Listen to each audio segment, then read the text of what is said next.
Buenas a todos, chavales. Ahora sí, otro viernes más con el Star Citizen Live, que en este caso se llama Puntos de Interés. Así que, dentro vídeo.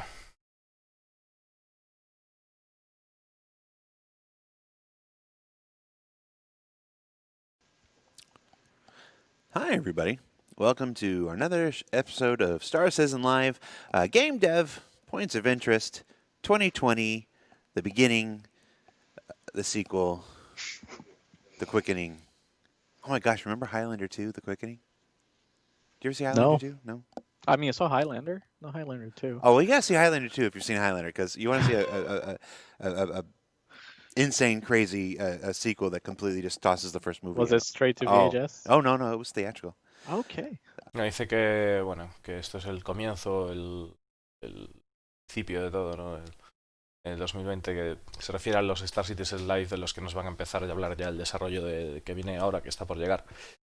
Y están hablando de una película de Highlander que quiere ver como la segunda parte o algo de eso, pero bueno. Let's just say they brought Sean Connery back, and you're gonna go, you're like, how? It's like, exactly. All right, off to a good start. Pero era Sean Connery Hi, de I'm your vuelta, host, no Jared sé. Huckabee. Joining us on the show today is environmental artist Luan Vetteretti. Luan, how you doing? Hello. Yeah, pretty Hi. good. It's one of those Y que Luan es un Fridays, artista de entorno get to the y end of que, the bueno, day, nos van a hablar ahí. Yeah. really tired. That's what I'm always jealous about you guys. You're at the end of the day when you do these. I'm at the beginning That's of the day. true. I like how I That's looked true. over here to pretend like I could see you, because then you're not like on the other half of the opposite. Like, look over to your right. There. Oh, God, we did it again. You thought you left or right, so now it looks like we're looking at That's each my other. left. Yes, I know. You have to look over to the right so it looks like we're talking to each other. Oh, hi. Luan is an environmental artist for Clan Imperium Games in our UK studio. And on today's episode of Star Citizen Live Game Dev, we are foregoing the traditional Q&A format of our normal series to showcase a bit of the work that goes on within our studios. And Luan, being an environmental artist, he's going to take us on a sort of a tour of the type of work that he does. So Luan, tell us what we're going to be doing today. Vale, dice que van a pasar por alto el sistema tradicional que tienen de preguntas y respuestas y que, bueno, Luan nos va a llevar a través del proceso de creación de lo que está haciendo. Así que, pues allá vamos. So today I think it would be quite cool to focus a little bit on points of interest. And points of interest are kind of anything from a small, I don't know, like a small derelict to a huge space station crashed on the planet, to a Which is also turtle, a derelict. which is also derelict, to a turtle in the bucket in the middle of Hurston, like anything like that's a point of interest, and it's kind Ya dice que un punto de interés viene pasando desde lo que es una nave abandonada hasta una estación abandonada, que también es un derelict, ambas las dos, ¿no? Tanto una como la otra. Y incluso también pasando por una simple tortuga metida en un cubo en medio de la nada, ¿no? kind of to bring the player something to go and explore, as well as we can tie those things into like different mission parameters and create like all kinds of things, such as like small communities that you might run into in the future. But the focus really is to kind of show off these new sort of POI ground locations that we're working on. Is there a turtle in a bucket in the middle of Hurston somewhere? Bueno, como he dicho lo de la tortuga, está preguntando Discolando si hay alguna tortuga metida en un cubo en medio de Hearthstone, en algún lugar. Ya está liándola. Bueno, el caso que dice de que bueno, este tipo de puntos de interés es para que el jugador tenga la oportunidad de explorarlos, o también que haya misiones atadas a ellos, o incluso que se formen pequeñas comunidades. Comunidades se refiere a pues grupos de gente, grupos de NPCs o algo así, ¿no? Habitantes y tal, que están trabajando en eso también. I'm just gonna stare at the camera and smile. Just out in the middle of nowhere, just a bucket with a turtle? It might be. Yeah, sometimes we just find things in the layer files, and all right. I'm not confirming or denying. Okay. Dice que no confirma ni Luan's nada, camera's qué shaking cabrón. because he's touching the desk and it's moving as well. Con respeto a la tortuga, There's sorry. other people. Well, it's all right. We're going to hide the cameras in a minute anyway and get to things. So let's go ahead and get started. Let's jump in. We've only got an hour and we've got a lot to try to build. So if you want to start your screen share, Luan, we'll just jump into it. Let's go. De que hay mucho curro, que nos pongamos a ello y venga. I Y que no thought se it would be muestre interesting to start. y que no se muestre tampoco lo que hay en las pantallas de por detrás, no vaya a ser que se liquee algo, pero que las pantallas que se puede liquear algo que están a su izquierda.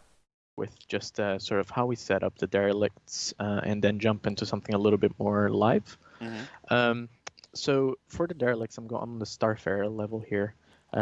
It's you kind of have to build up the assets based on, of course, the ship that you put down, right? Right. So you can see there's a lot of things here.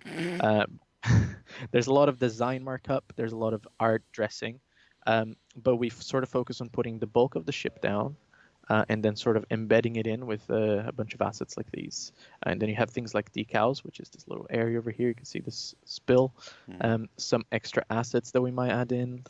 Dice que bueno, lo que hemos visto antes, que son como los recursos de lo que son la burrada de recursos que se utilizan para lo que es una nave abandonada con estas condiciones, y que dice que bueno, básicamente lo que se dedican es a poner, en este caso el casco de la Starfarer, como que lo empotran lo que es esa estructura, este tipo de escombro que tienen aquí, ¿no?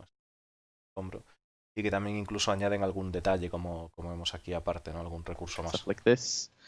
There's VFX being added in here, like this particle effect here. Están añadiendo un efecto de partículas, un efecto There's especial. lighting will come in and maybe do some sort of pass on the interior. I think it's pretty dreary in here, as it should be, of course. But, yeah, it's sort of all about kind of creating this area, these little areas that have been long forgotten, and dressing with a little bit of storytelling. And then what happens is we have these boxes here, which kind of are the design markup for where it sits on the planet, because we need these boxes to remove any rock or tree that it might collide with when we place it down. Claro, dice que ese tipo de cajas, lo que estamos viendo ahí, lo que hace es que en el caso de que vayan a poner esto en una superficie planetaria, pues esa caja lo que permite es que se remueva cualquier tipo de roca o cualquier tipo de árbol que haya en esa zona, entonces se pone en el planeta, se encaja, ¿no? Digamos, y así se evita todo eso, ¿no? Y que bueno, que la idea también de este tipo de historias pues es el avivar una zona que ha sido totalmente olvidada, ¿no? There's a lot of audio markup, which you can see here. Audio will come in and do a pass on some nice atmospheric, scary audio for when you're in these derelicts, because I don't know about you guys, but I find it very scary when you're in there. It's a little lonesome. And then there's also some of these assets kind of just have this thing called an align tag, and what the align tag does is when we use the placement tool, which is what we use to put these assets down to the planet. These align tags kind of help the certain assets align to the terrain, because obviously if we just bring this in flat, it will likely just float on the areas of... Dice que tienen como una especie de una movida que se llama Align Tag, que lo que permite es que las movidas que vayan poniendo, ¿no? Pues que se queden alineadas con el terreno y que no se queden flotando en el aire. Que tenga un sentido, ¿no? The terrain. So this placement tool is something that we're heavily developing right now, heavily improving. I'm not going to show it for you guys today, but I just kind of want to give you a sort of overview of how we actually go on about making these, and how we might make any of these ground locations in the future. So you can imagine these might be even like a large outposts are placed in the same way, actually. Yeah, so I want to make sure. Claro, dice que no nos van a enseñar nos van a enseñar así lo que sería un por encima de lo que están haciendo con este tipo de naves abandonadas, pero este tipo de empotramiento es algo que también pues lo utilizarán para los outputs, ¿no? Para mejorar. Ya sabéis que pues que no están algunos outputs también que aparecerán así. Make sure we don't lose that point. Even though the placement tool, which is a tool that will help to what we're going to see today, the placement tool will help this along and be much more efficient. We are still marking up our POIs and our derelicts now for the upcoming tool that will come later. It's one of the ways that we work today towards technology that's coming in the future. As far That's as right. for folks who are submitting questions, while it's not a traditional Q&A, I will be taking questions from the chat to give to Luan as I see them as appropriate. Just remember that Luan is an artist. He is not a gameplay designer. So folks asking, will we be able to salvage this or stuff like that, this is not the person who can answer those questions. He's an artist. No. So Está comentando Discolando de que la tecnología que se está usando ahora no tiene nada que ver con la que se va a usar más tarde, en el sentido de que cada vez se utilizarán mejores mejores cosas, ¿no? Para mejorar la apariencia de lo que son las derelict y los outposts y demás. Y además está comentando bueno, de que responden algunas preguntas que le están haciendo en el chat, pero nada, pero que recordemos que es un artista y que nada de preguntas de se va a poder eso pues chatarrear o tal, que no es la persona indicada para contestar ese tipo de cuestiones. Sí, claro, luego lo resubo, Javipito. You should try to keep your questions to art or art technology as opposed to any gameplay implications. And I'm also an environment artist, which means I can't answer questions about the art on ships either. Yeah, exactly. He's also an environment artist. So while we're sitting here looking at a spaceship, the only spaceship-related question we can ask him is why does he hate the Starfarer so much? That he's just I don't hate it. look how many of them. Dice que recordemos que es un artista de entorno, así que no puede responder preguntas sobre naves y demás. Y bueno, también le está diciendo Discolando que por qué odia. La única pregunta que le podemos hacer es por qué odia tanto la Starfarer, ¿no? You've destroyed already. This was a bit of a rampage. Come on. This was a rampage. End of Friday. Están de coña, Right. evidentemente. So I think it would be kind of cool to sort of show how we might actually build a different kind of location POI. Sure. So if I just drag this guy to the right, we have good old Hurston here. I think it's a really good place to have these kinds of more sort of small towns and communities that might build along the ridges of the mountains and things like that. So I've pre-picked a location. If we fly over here. Dice que lo que estamos viendo de Hearthstone que puede ser el sitio ideal para construir una de esas comunidades de la que están hablando alrededor por las montañas que hay en los alrededores y que dice que ha escogido una localización. Over this ridge. I've got a couple of things here that'll help me find it. And I thought it'd be kind of cool to maybe make a abandoned, or not even abandoned, but like a mining town style kind of thing. Okay. Como una especie de You can ciudad see, minera. pick this location Sería because when the interesante sun hacerlo. hits that building over there, you just have that light sheen of the gold, and it's just really epic looking at it. Right. So I found this kind of a little bit of greenery and some junk piles over here, and I thought this might be a nice flat location to start building some things. Que dice que como hay algo de verde por ahí, algo de basura por el otro lado, que sería buen lugar para empezar ese plano y demás, que con la vista que hay, pues ya veis la vista que hay, ¿no? Que se ve ahí todo lo que es el dorado del edificio y demás, debido al sol, que es bastante guay, ¿no? No se ve. There will be some weird alignment issues as I start to put these down, which is the kind of thing that the placement tool would help with, right? So dice que hay una serie de problemas ahí con el tema del alineamiento, que es para lo que la herramienta de colocación servirá para ayudar y evitar eso, ¿no? So let's start grabbing things and flicking through them. I put some assets down already to start seeing what we have, right? Mm-hmm. So if we actually go down to the person level, because one of the issues that we have when we're working on these kinds of things is that we'll like fly around here and we'll start reading the scale and everything feels really small. And then when you actually get down to a person level, everything just feels so much bigger. And when you're building something like spaceships and space stations and enormous structures like the Hurston building over there, it is so difficult to understand the person. Yeah. Claro, dice que cuando están haciendo este tipo de edificios, o cuando por ejemplo han hecho el edificio de Hearthstone, que ahora lo que acaba de hacer es irse al nivel de la persona, porque a veces pues se hace difícil de entender, ¿no? Cuando haces una nave enorme, cuando haces esa monstruosidad, es difícil de entender el hecho de que realmente es una barbaridad, ¿no? De que desde arriba no se ve tan gordo. At the person scale, because everything in this game is so huge, right? But yeah, so we have a little pod here. Let's play some stuff down. Además dice que todo en este juego es jodidamente grande, ¿no? Person in chat who asked every derelict they see is either a starfarer or a caterpillar or a constellation. It's part of what we just showed. It takes a while to mark up and create those derelicts, and it's just a matter of priorities. They just have to have the time and the resources to go through and make additional derelicts. And of course, the ship team, of course, has to make more destroyed versions of whatever ships they have and give us those assets so we can actually... Claro, dice que para aquellos que quieren ver una Caterpillar o pues cualquier nave, una cara, lo que sea destruida, que tienen que esperar, porque además tienen que esperar que, por ejemplo, el, o sea, que los equipos de naves les entreguen diferentes estados de destrucción para tener ellos herramientas para poder trabajar. Work with as well. Yeah, Let's see like what most things in game development, it always just comes down to a priority. An artist can be working on additional derelicts, or they can be working on something for a new location.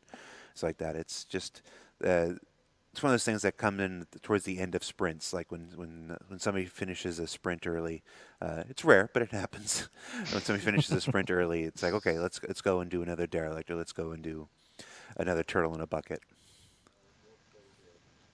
Claro, dice que hay que bueno que en esta edición pues hay gente especializada en diferentes cosas y que a veces puede suceder que bueno que cuando ellos acaban lo que es el muelle de producción, digamos, y acaban de hacer su parte, pues pueden, a veces, raras veces, acaban antes de tiempo y entonces pues aprovechan ese tiempo para hacer alguna otra cosa, como vamos a hacer una derelito, vamos a hacer alguna historia, ¿no? Yeah, I'm not gonna talk about that turtle in the bucket. Too late. O I'm already o renaming una the show. This is tortuga on en un YouTube. It's cubo, going ¿no? to be Pero called dice que Turtle no in va a a hablar Bucket. sobre la Turtle in tortuga the del cubo. bucket. In a bucket, an hour with Luen. Yeah, All right. if anybody finds the turtle in a bucket and they take a screenshot and post it to me on Twitter, I'll give you a prize because I want to see it. I don't know where it is. If one exists. Don't know about any turtles in buckets, let me tell you. But it's always quite nice. We think of these little Easter. Me está diciendo Discolando que si alguien encuentra una tortuga en un cubo, que le mando una foto que le dará un premio especial, pero que le está diciendo al desarrollador que no existe. O sea, porque al final, bueno, al final igual la van a poner, ya veréis, al final se va a montar una. Easter eggs that we can put in the game and where we can put them. And we just go over to, say, the art director or the lead, and we're just like, can we put something like this in? Sometimes it gets approved. Sometimes it's a little bit too crazy to get approved, but, you know. What is the giant red box? Dice que bueno, que a la hora de poner algún tipo de historia y tal, que pues que a veces es aprobado, a veces es demasiado loca para ser aprobada, ¿no? Pero que tienen, digamos, cierta libertad, por así decirlo. That we see appearing in the background. That guy. Yeah. So when I toggle on the helpers here, which is what helps me. Oh, give it a moment. Yeah, it's what helps me see these things here to pick things. You can see some boxes and some wireframes, and if I go up a bit, you can see that it's kind of markup for certain areas and certain different things. For this one, I'm not too sure exactly what it is, but I can imagine it's probably like a design markup for a restricted area or like something. Claro, dice que bueno, que tiene una herramienta para ver las marcas, para poder mover las cosas y que también vemos más cajas y al fondo y tal. Y que dice que lo que es la parte roja, que no tiene mucha idea de lo que es realmente, pero que supone que puede ser algún tipo de marca para el diseño en cuanto a la zona restringida de vuelo o algo así. That might help the player go down Gotcha. to the. Yeah, so it's all kinds of different design markups. Gotcha. I'll ask a designer because I'm curious. I'll follow up on it myself. I find all kinds of different boxes that I'm like, what is that for? Right, so let's find another housing building structure to put down. Well, this one's interesting. Someone lives in the cargo container. I like that. Doesn't even have a back. Fantastic. Maybe. So one thing I can do, obviously, like I said before, we build these in a separate level, and then it all gets. Joder, o sea, este puto juego es... O sea, ¿os acordáis de cuando jugamos, bueno, no sé si lo habéis jugado alguna vez, ¿no? A los antiguos Sin City. O sea, esto es como un Sin City, pero a lo bestia. It's aligned to the terrain. But one thing I can do whilst I'm building this is if I just click it on the terrain like this, it gets aligned in. Sometimes not perfectly, sometimes it'll come in a little bit like, say this. But it helps a little bit if we're just pre-visualizing something and trying to understand what we're building. Claro, dice que tienen una herramienta, ¿no? Que con un botón son capaces de alinear el terreno, que no siempre alinear el objeto al terreno, ¿no? Que no siempre funciona, que a veces se queda como inclinado, como estaba mostrando, pero que bueno, que es bastante útil tener una herramienta como esa, ¿no? We've made statements to this effect before. You know, procedural generation and these automated tools are just that. They're tools. They're not an ends they're on an end goal. They're the thing that help us along. We always prefer that artistic touch to come in after things have been generated, after things have been aligned. It's still important to have an artist come in with their own talent, their own eye, their own idiosyncrasies, and validate. Claro, dice que recuerda, ¿no? Que en Star Citizen recuerda que, todo lo que es el tema procedural, que en realidad son herramientas y que ellos prefieren tener el toque de un artista, ¿no? Que sea una persona que tenga pues un ojo para poner ciertas cosas, que tenga ese talento, ¿no? And tweak and stuff like that. Yeah. Y A validar lot lo que of están haciendo, the ¿no? times when we're building a procedural location, we obviously build a very bare bones version with just some walls and stuff like that, and we cut it up to be the procedural chunks, and then it takes some time to validate everything that happens and add a little bit of flavor, a little bit of touch, that the human touch, as I like to call it, that you just don't quite see if something was a sterile as a just basic procedural generation. Just to have. Claro, dice que a la hora de ver algo de la generación procedural, que se puede ver como algunas porquerías por ahí, ¿no? Y algunas cosas que quedan mal, ¿no? En plan. Y que bueno, que como él dice, le gusta dar el toque humano. Pues, con el toque humano pues no queda todo tan sintético, como más o menos, ¿no? Que no queda todo tan sintético, que si lo dejas todo procedural. Little trash pile. Little trash pile. It's already getting big, as you can see. Yeah. Already got a big structure over there. Gingy wants to know how many different types of rocks are in the verse. I'm going to say more than 3. Or at least more than 3.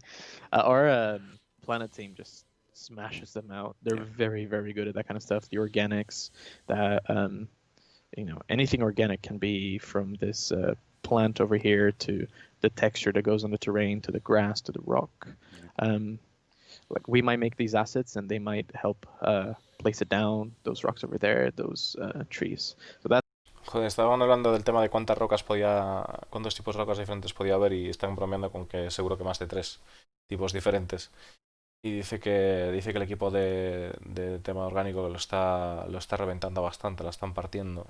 Y pues nos está enseñando pues que todo lo que muchas de las cosas que lo estamos viendo pues tienen que ver con el tema del desarrollo orgánico. Bueno, Roy Roger. Dicen pues desde la planta que hay ahí hasta la textura del suelo hasta mil vidas. Gracias Ross por el follow.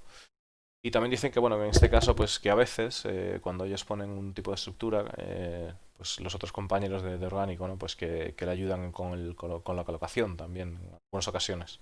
That's kind of the organics and Planet team jurisdiction. Yeah. So just a reminder that we are talking with Luan Vetteretti.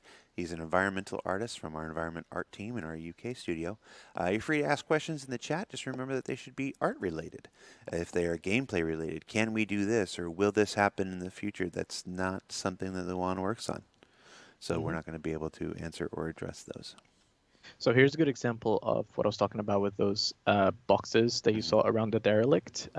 Right now, by just placing this prefab down, you can see I have some of the plants and grass coming in through the building. I can easily fix this by obviously just bringing this up until it's not there. However, our placement tool markup that we saw before allows it to cull out any kind of asset that might be coming from the terrain so that you don't get these kinds of situations. Claro, bueno, vemos cómo acaba de corregir lo que es el terreno para aumentar un poco, para evitar que esa planta se vea, pero de todas formas comentaba que las herramientas antes de las cajas naranjas, las que veíamos antes, que directamente previene que ese objeto se vea, ¿no? Directamente en la zona en la que ellos delimiten, y así pues no se produce ese tipo de problema de ver la planta atravesando. Sometimes it's very useful. Sometimes you end up taking out a chunk of the terrain that you didn't think you'd take it out. So there's a little bit of adjustments you got to make. Right.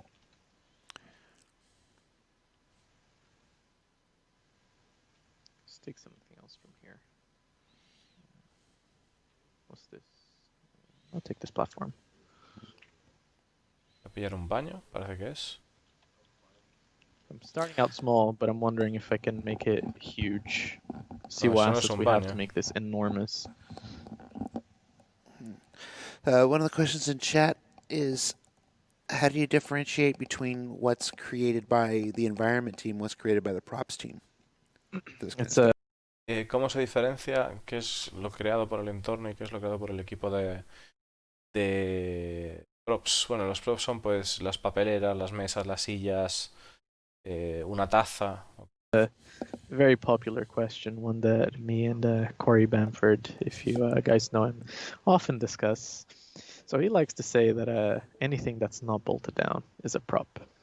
And I like to retort with, so is a space station a prop? Because it is not bolted down. I guess parts of the space station are.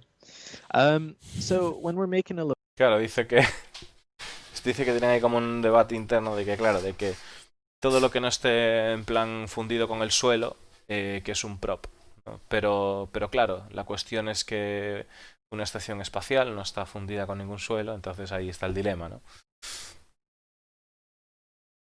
location, we'll make a say if this is in the white box stage and we've just placed down some of the basic geometry that might make out these areas over here, these pods. We'll come in and we'll do something that's called a prop request pass. And what that is we'll look at the concept art and we'll look at what kind of small items might be in the concept art that we'll need that we don't naturally make as environment artists, and we'll put that request list through to props. So in this case, it would be something like, say, this box over here, or this table over here. Dice que una vez ponen todo lo que es el tema de lo que van haciendo, de cuando tienen la geometría básica, las estructuras y tal, hacen un listado de los props que van a necesitar y se los piden al equipo de props, como la caja que nos enseñaron antes o esta mesa, ¿no? The lamp, some of these magazines, the cup. So it kind of, there is a slight blurred line, but it's mostly the sort of items that are dressing rather than large structural or yeah, I guess structural is the best way to describe it, really. Yeah. So in this case, something like rocks and these parts here, these kinds of beams and structures here are all part of, say, an environment art kit that we'll just bash together. Claro, dice que, bueno, está comentando que la diferencia en realidad sería pues que el tema de entorno, que es sobre el tema de estructuras y demás, el tema de props es sobre cosas que visten a lo que es esas estructuras. Y que bueno, que también hay más cosas involucradas, ¿no? Como sería este tipo de rocas y tal, que ya son recursos de lo que es el tema de orgánico y todo eso, ¿no? Que también aprovechan y utilizan esos recursos. Mapper, to answer your question, his question was working lamp in an abandoned place. Who said this was abandoned? We're not done yet. Yeah. I did say it could be abandoned, but Could it could be, also but- not. We don't know the story of this place yet. Some other the classic windmill. But in the subject of not knowing the story of the place, that's something we always think about when we're building these spaces. It's like we think of the story of who was here, who was doing what, why is this here? Did they build it here because they needed a little veranda area to just sit down and have a chat with their neighbors? Let me move this thing out. Claro, dice que a la hora de hacer todo esto, de montar todo esto, se hacen las preguntas de quién está aquí, para qué está aquí, o realmente se necesita esta pequeña barandilla para hablar, para que un vecino hable con el otro y demás. Y bueno, también hicieron la pregunta de si esto iba a estar abandonado y tal, pero bueno, que puede estar abandonado o no. Ya veremos a ver lo que acaban haciendo. As a matter of fact, just thinking about that right now makes me want to put a table down. So if I think I put one down over here. Yeah. I think I put a table. Where did I put the table? Where did I put the table in this entire? It's not a phrase you get to say very often in real life. I think I put a table over here. I don't know. Where did I put it? Where did I put a table? And that is why I'm an environment artist. Yep. I like to ask those questions. Están de cachondeito diciendo de que, claro, de que en la vida real no tienes la oportunidad de decir dónde coño va una mesa, ¿no? O sea, voy a poner esta mesa aquí o en este lado, ¿no? Dice que eso es una de las cosas divertidas de ser un artista de entorno, que le permite hacer ese tipo de preguntas. Where is the table? put that over here. What else have we got? Copy this over. Here's a question from I can't even remember where it was. I think it was Miners. Are you, as an environment artist, involved in the white box process, or is that primarily the game designers?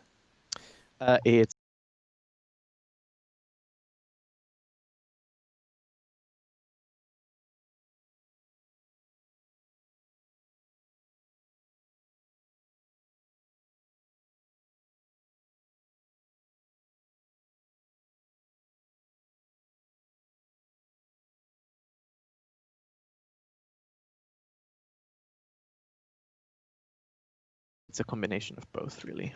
We have something that's called a design white box pass, in which an artist and a designer will come in and sort of lay out what the space is. Usually this is after the concept art's done as well. So we have the mood of the space, and we have an idea of what we want to do with the space.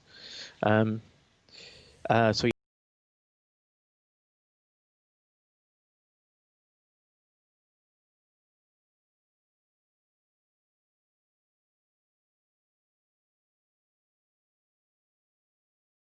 yeah, the designers and the artists will come in and do this pass, which is a very basic pass done with in-engine solids, as they're called, which is kind of these very primitive boxes with grids on them to just mark out the um, metrics of the space. And it's a longish process. We do it in pre-production, and we kind of just figure out the things that we want to do with the space, where we want to foot travel time, where some shops might be. And then after that, it's mostly the job of the environment artist to come in and figure out the actual building kits that we're going to use for this.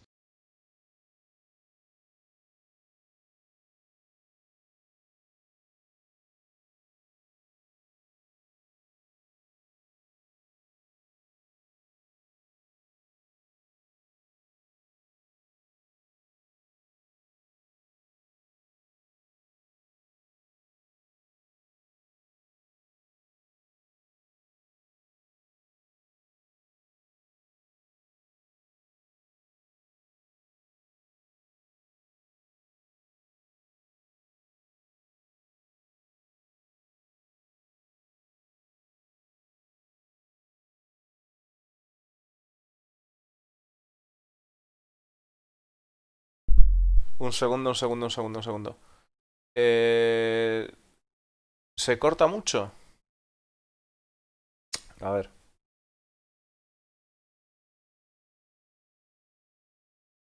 Hostia, pues eso es una putada.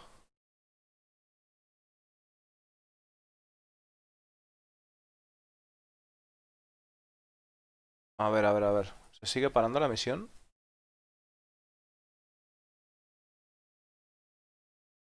Vamos a darle y si me decís que se para, pues trataré de hacerlo de otra manera, ¿vale?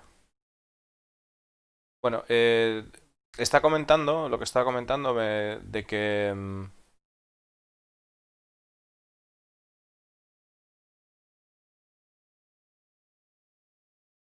yo diría que son los de SC. Pues... A ver, la cuestión es... ¿Cómo saber si se para? Pues a ver, si hago esto, voy a hacerlo así como un gilipollas un rato y decirme si se para. Porque si se para, pues... así, como un gilipollas un ratito más. No, no se para, ¿no? Se para solo el sonido. No me jodas.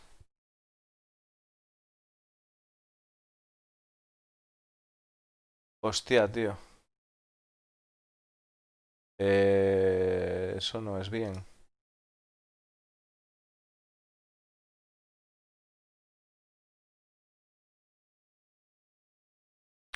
Eso no es bien, que se pare. Pues vaya liada. La verdad es que no sé qué puedo hacer. En principio debería estar bien todo. Bueno, vamos a seguir y decirme si se... O sea, ¿se sigue parando el sonido? A ver, voy a hacer una prueba, porque si no es una locura. Vamos a ver, hola, hola, hola, hola, prueba, prueba, prueba. ¿Vale? ¿Qué se para el sonido? Hostia puta. El mío no, el del vídeo. Vale. Bueno, entonces, lo que estaba comentando.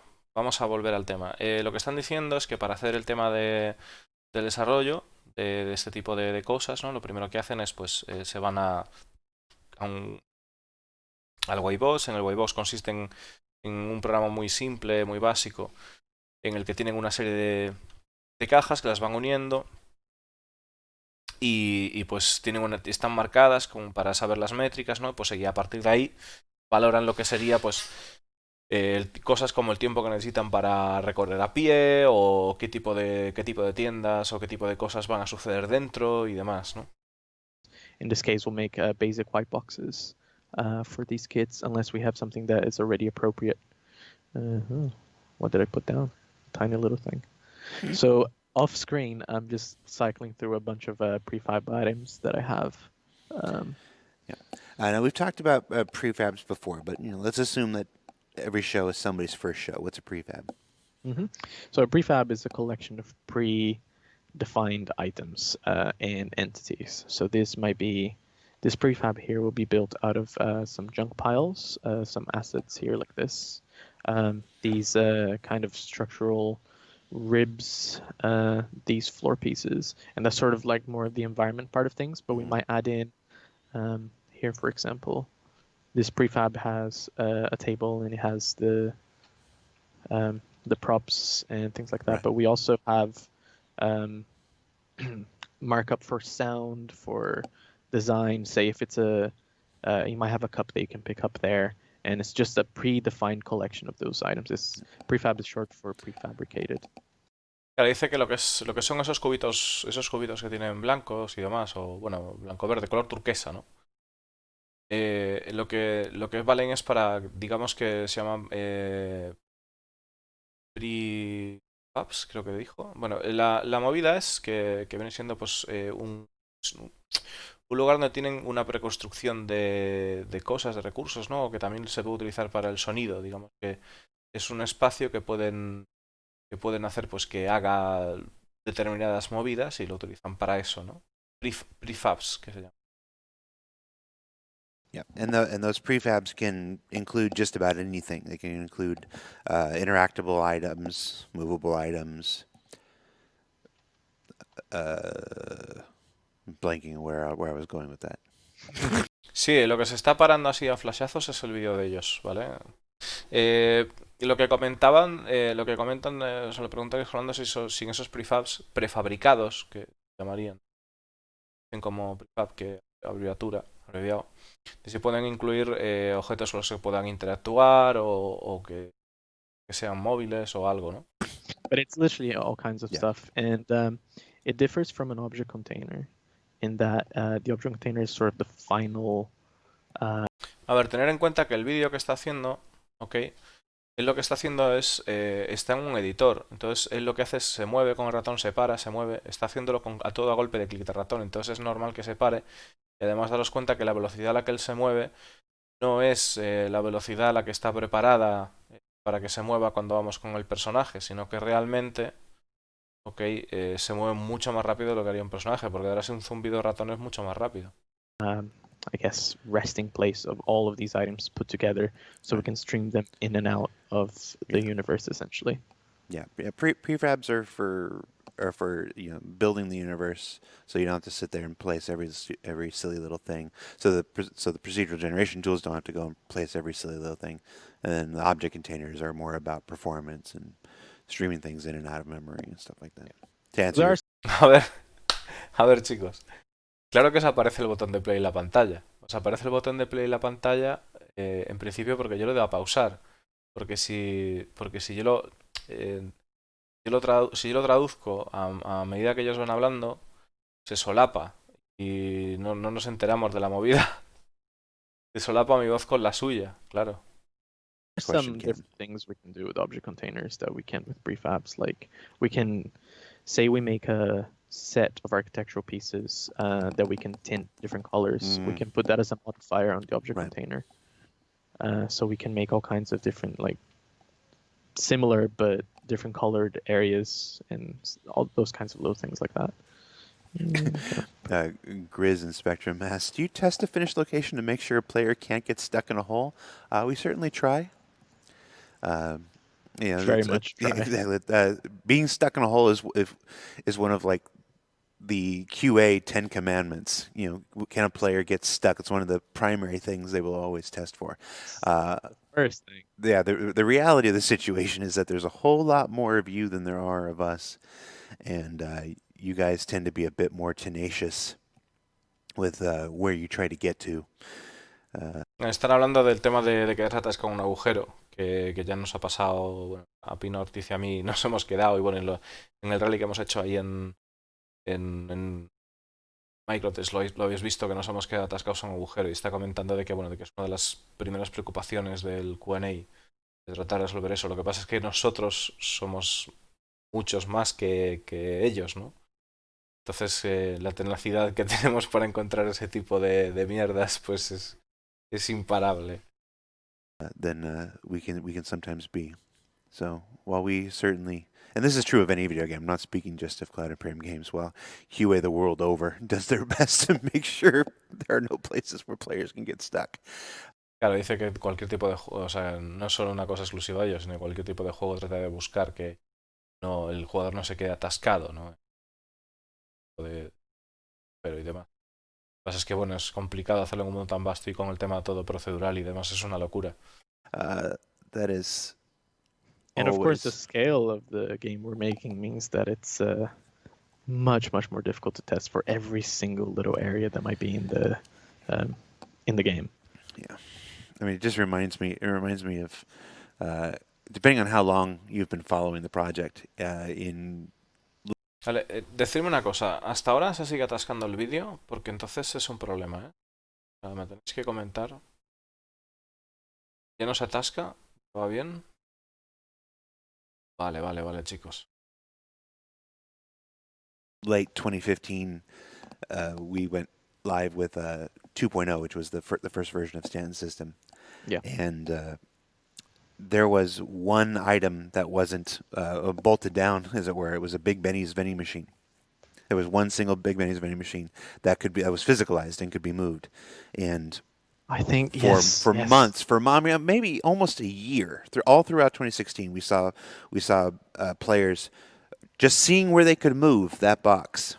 Yeah, seeing where they can get them out of the space station, get them onto their ships, take them to other space stations.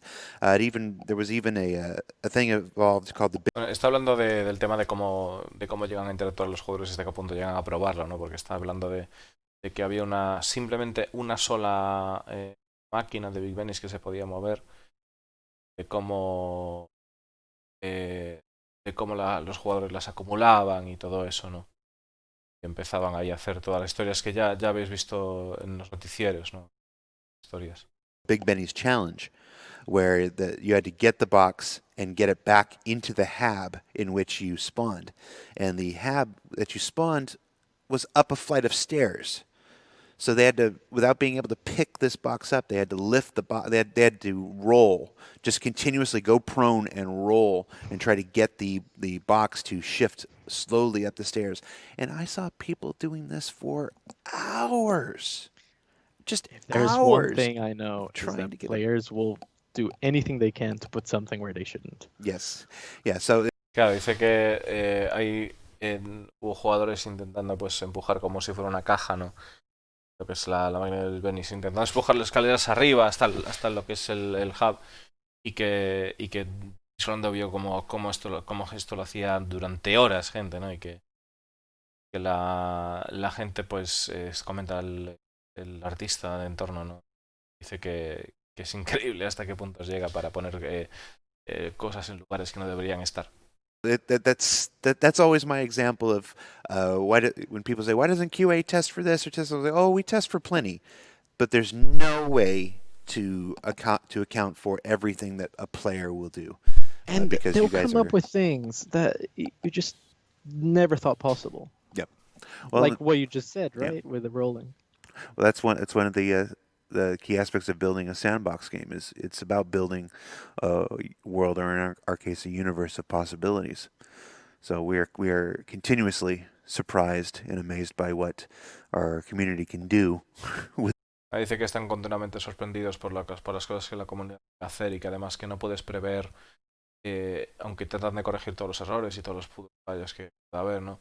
Que no llegan a comprender, o sea, que no pueden llegar a alcanzar a ver todo lo que los jugadores van a hacer hasta que lo hacen, ¿no? Siempre llegan a estar sorprendidos. De hecho, fijaros que una de las medidas que han tomado para tratar de evitar que metan vehículos en Port Olisar es ponerle esos palotes ahí, ¿no?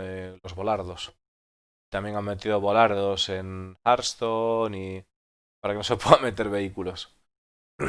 With the tools that we've provided them. And it's always interesting as well to imagine as we. No sé si os acordáis aquella vez que empezamos a tirar Cyclones desde una Caterpillar y empezamos a meterlos en Hearthstone, ¿no? Los tiramos ahí donde están las naves a la venta, Orville, y empezamos a meter los vehículos por dentro, ahí llegamos hasta casi el metro. We develop these tools and we make locations more versatile, and we give players more control of things that they can do. What insane things are going to happen like years down the line when it's crazy. Adolphus in the chat has certainly watched this program many times, and no, I would not say that, and I think I wouldn't. I'll just leave it at that. But I appreciated the joke.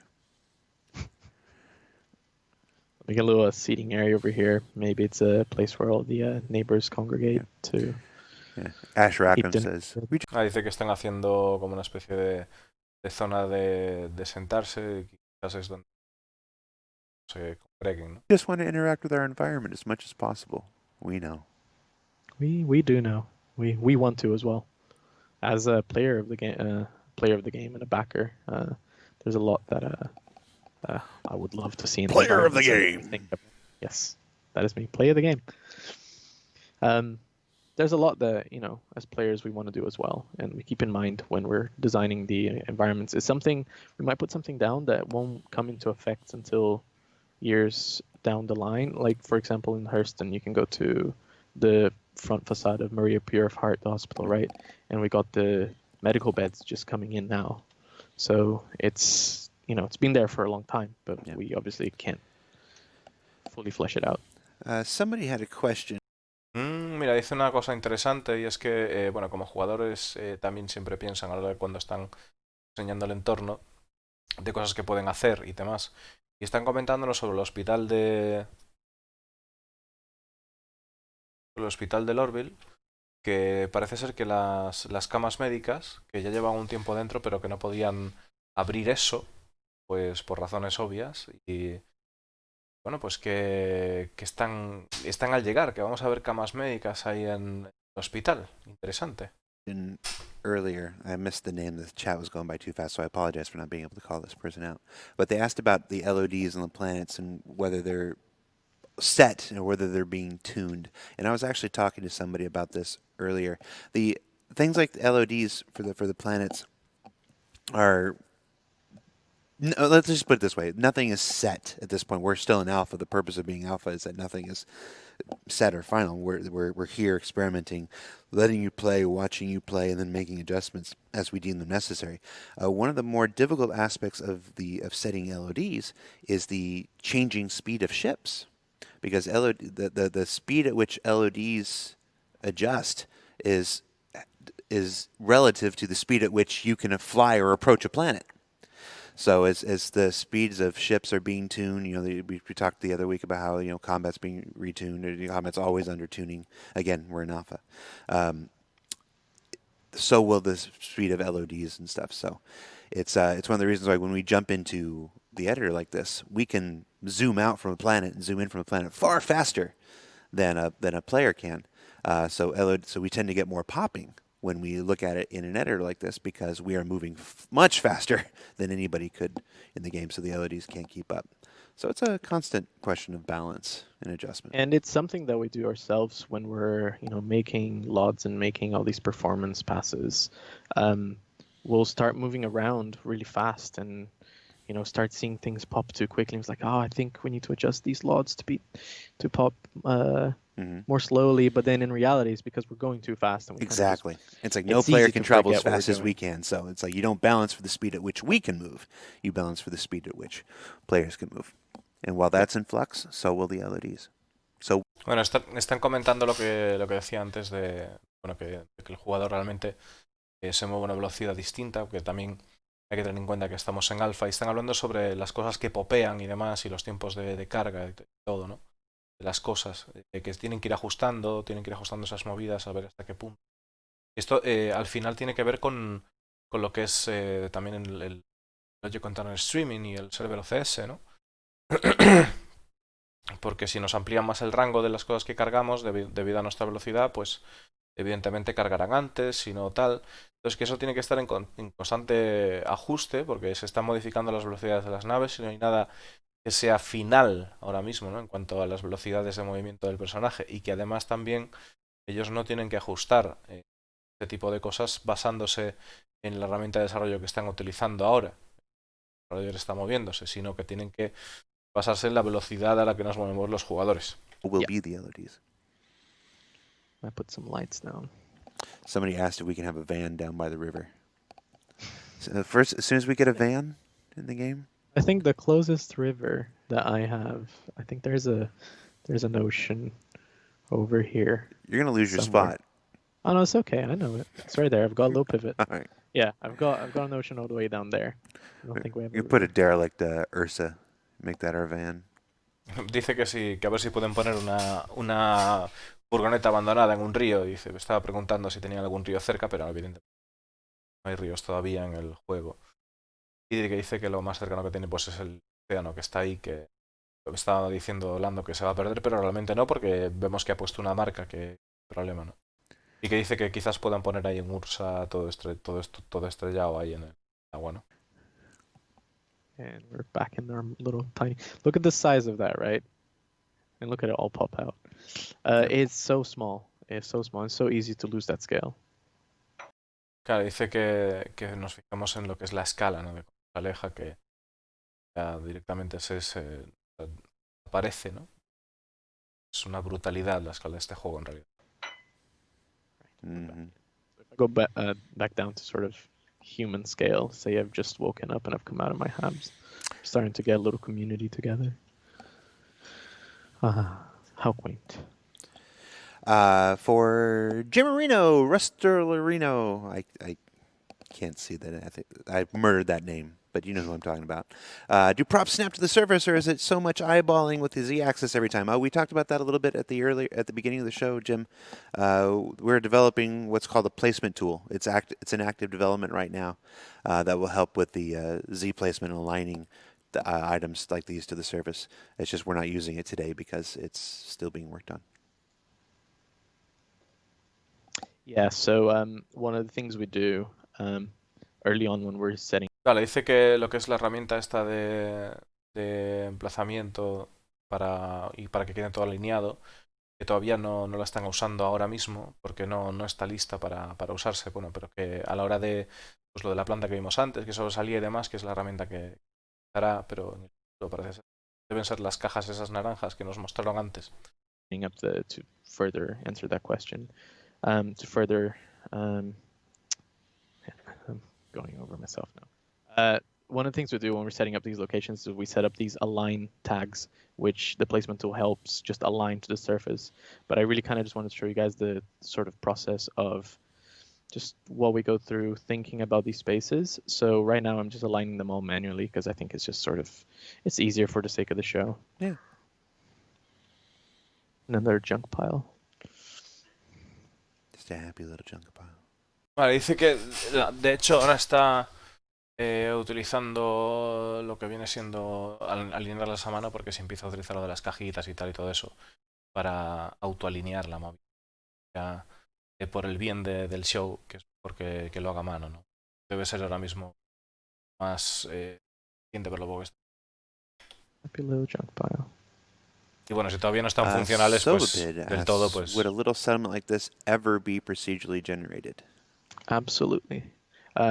We really want to push the procedural generation with our ground locations so that we can make a lot of progress with having much more interesting like areas of the planet to go to and visit. Dice que si va a haber algún tipo de herramienta procedural o si quieren llevar este tipo de diseño de colonias, por así decirlo, a nivel procedural, y el desarrollador contesta que si lo va a ver, ¿no? Y el desarrollador contesta que sí, que obviamente sí que quieren empujar el tema del procedural hasta ese punto para poder dar más espacios vacíos. So definitely it's something we're looking into. And of course, as we spoke about earlier, using procedural generation as a tool and not an ends. So even as they generate, it still requires an artist to go and validate and everything because Además, this is recuerda que even through el all the tema tools we procedural build, es una we still want herramienta. this to be a handcrafted. El tema procedural es una herramienta y que además lo que es el Cloud Imperium Games quiere que haya un artista de por medio para retocar eso. Experience. We're not talking about other games where full levels, full planets, full star systems are procedurally generated. We don't ever want to take it to that extreme. We want to use procedural generation as a tool to help our artists, not. Claro, dice que quieren utilizar la generación procedural como herramienta para ayudar a sus artistas, que no quieren llegar a los extremos que hay en otros juegos de que está completamente generado proceduralmente. Do the work for them. Yeah, that's right. Look at all these auroras, though. Okay, I'm so not sure what we're trying to say here, but well, this just became a test, a former test outpost. Shout out to clearly. Test. Sometimes you find these things that other artists might have done, and you just That is just a wonder what was pile going of through their head. auroras. It's a literal pile. Yeah, I think I prefer that here.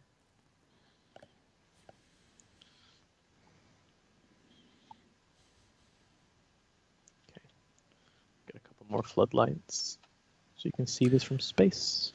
Miner's back with another good question. Some of the prefabs have lights and other baked light maps. How does that? How do you rebake them to get the lighting on other objects that are so close to them? So our cube map system on the planet is sort of automatically updates every certain amount of time when you're flying through, which is how we get the daytime and nighttime to work well together. So these lights will come in, but the cube map that's being used is the one on the planet. Mm-hmm. So it will take on this information into account because you're on the planet. Vale, dice que algunos de los recursos que está utilizando, pues algunos tienen luces, algunos no, hacen para que cuando vaya el día noche, pues que se apaguen o se enciendan las luces, en definitiva, ¿no? Y dice que recibe información, es el objeto en cuestión recibe la información de que es de noche y todo que es de día y pues actúa en consecuencia. I missed the chat's going too fast. I don't have my. Usually have my touchscreen thing, so I can just scroll with my finger, but I can't do it here. Somebody, I don't remember who it was, claimed that a mass graveyard of auroras is called a coffin of auroras. I don't like that. It's like a murder of crows and a coffin of auroras. What makes it a coffin of auroras, though? Bueno, está comentando de que las auroras ahí apiladas que en realidad son ataúdes. Podrían ser no que en realidad sean ataúdes, sino que alguien está comentando por el chat que podrían ser ataúdes de tripulación y que los entierren en auroras. That's what I want to know. Maybe there's a slight bunker far in the distance. We're really breaking the magic there. It's like, oh look, there's a bunker underground. No, it's just the lid, guys. Hey, maybe one day it'll be an actual underground bunker. Está diciendo Lando que está diciendo Lando que está rompiendo la magia porque dices, ¡guau! Mira un búnker, pero en realidad es solo pues es un fake, ¿no? Let's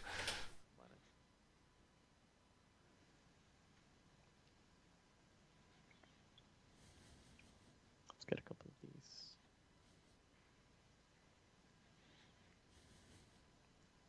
I might get a derelict and put it here. I was going to say, you did check off derelict at the beginning of this show. If we don't actually put a derelict in there. That's true. So Let's find an object container for this. Balloon says, "Is this where Chef Disco lives?" No. Chef Disco lives in the hearts and minds of children everywhere, but he will never be in the game. You guys see, there's enough of me outside of the game.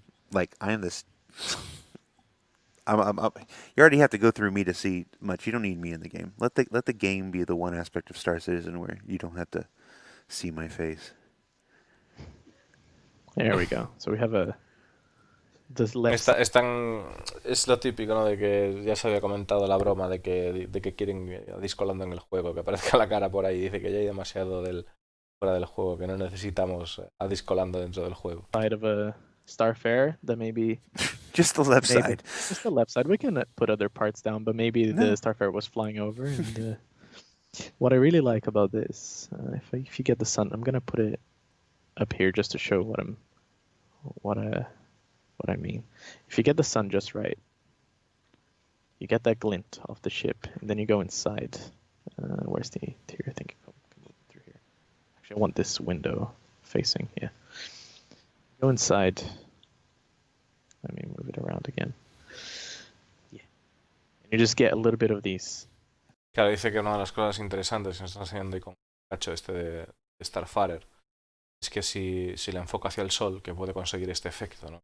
Las cosas curiosas de lo que es trabajar en Star Citizen. You know, spot God rays coming in from the sun, and it's just I think it's such a nice atmosphere for these interiors of these broken ships. We are big fans of the God rays. Yeah. Put you down here. Que por cierto le llama rayos de Dios a esa movida.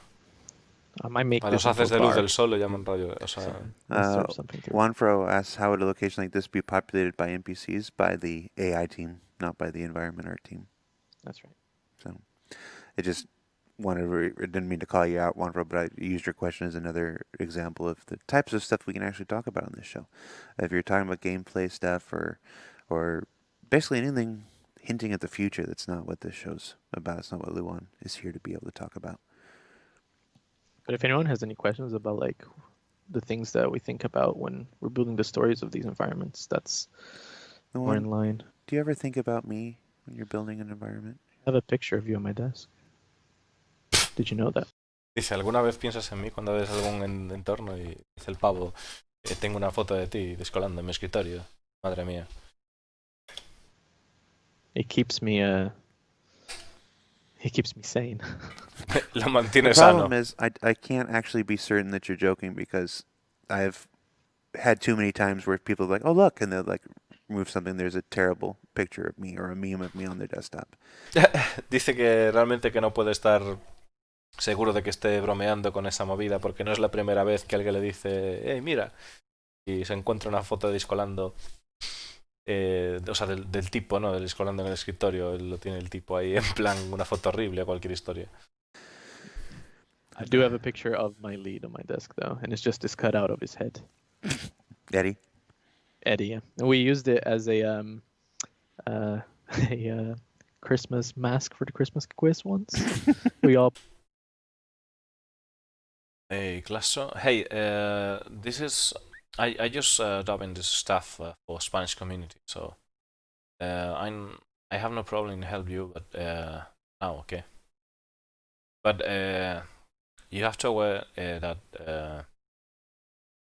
this game is in development state, and I mean you're not gonna get a lot of FPS right now. Okay, so take it easy, man. Bueno, por cierto, está diciéndome Pavo, acaba de entrar, que dice que tiene FPS y lag y que es lo que hay, o sea, el juego está en desarrollo y que de momento no hay mucho FPS, que digamos. Put a different structure here. Yeah, if the community thinks they troll me quite a bit, you haven't seen what the devs do. Oh, yes. They've actually got it's just a lot of stuff that can never see the light of day. Let's just leave it at that. I have seen things you people wouldn't believe. Está bromeando con el tema de la peli de... Oh, ¿cómo se llama? He visto cosas que no creeríais. Joder, me vais a matar, pero no me acuerdo del nombre de la peli, que es mi de la que Harrison Ford y todo. Bueno, pues está diciendo de que claro, de que hay muchas cosas que evidentemente que no han visto la luz todavía y que no la verán nunca, de las cosas que hacen, ¿no? Blade Runner, ya ves, tío. Ya veis, chavales. Now that looks very active compared to most of what we've been placing. Yeah, I kind of wanted to Yeah. make the sort of upper part a little bit more active. So these prefabs they're the ones that we use at the underground facilities. So obviously they're a lot more active. But I kind of wanted that to be sort of a, if there's such thing as a port area of the of a junkyard. But maybe that's what. Mapper asks a name appropriate question. How are the assets coordinated? How are the asset coordinates handled? Are they related to the planet or to the center of the stand system? I'm gonna try to decipher exactly what they mean there, Like but he's basically saying like if you had a coordinate system, if we were able to expose a coordinate system for like where this is, uh, you know, 10, 10, 40, 80, 20 by, 64, 94, 84, 60. Are those points relative to the center of the planet or are they relative to the center of the stand system? so Claro, están preguntando una cosa interesante si a la hora de colocar este tipo de cosas, si están atados a lo que viene siendo el planeta o están atados a lo que es el centro del sistema planetario. Si hay algunas coordenadas para eso, que es una de las cosas que han comentado en algún desarrollo que realmente sí tienen coordenadas y tal. So they would be relative to the planet itself, and I believe I could be very wrong here, but I believe it basically the coordinates for everything on the planet are then sort of translated further. If you're in the standard system, like further out in other systems or whatever, you'll go through your map and you'll just see the I guess you just see the coordinates on the map. Really, it's hard to say. I'm not too sure. I've had Dice que no está muy seguro de lo que está hablando ahora mismo, pero que cree que realmente esto está atado a lo que es el planeta, que luego eso se traduce de alguna manera, es el sistema y bueno, podemos es el armado, eso, pero que no está muy seguro de lo que está hablando ahora mismo. had this conversation. I've had this conversation with a couple people in the past. I'm pretty certain I understand the answer, but it's been so long that I'm not as confident as I should be. So I'm going to keep it to myself, and then we'll see if we can follow up on it. But yes, there are. When we use go-to commands, which is something that QA or designers will often use, so they can just get to the point that they need to work on. The go-to commands generally start with planet first, and then coordinates after when that. Claro, dice que ha hablado con varias personas acerca del tema en el pasado, pero que hace bastante tiempo, entonces no está seguro de poder responderla adecuadamente, así que se va a guardar la respuesta para sí mismo, pero es que está bastante seguro de que cuando un desarrollador, o sea, cuando el Q&A, solo la peña que testea quiere buscar o una movida de estas, que primero pone lo que es el planeta y luego las coordenadas del planeta. When I need to go somewhere, when I'm running the client to try and I don't know, fix a bug or something, I usually go planet-based rather than anything else.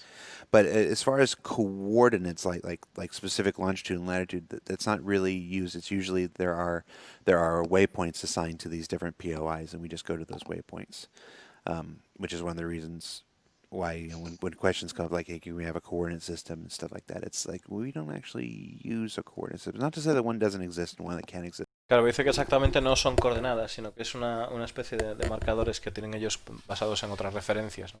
Que no es exactamente coordenadas. Siempre que tratan de evitar usar la palabra coordenadas porque no son coordenadas tal cual, o sea, no tienen latitud, longitud y todo eso, ¿no? We've discussed that before, and as we've stated before publicly, it's still something we want to investigate and work. It's finding a way to make that manageable. Because any other game has coordinates generally for one level one planet or one star system, whatever, and we do not. We need something that scales with the game. So Claro, dice que otros juegos, comenta que otros juegos que tienen coordenadas, pero es solo para un planeta o solo para una localización determinada.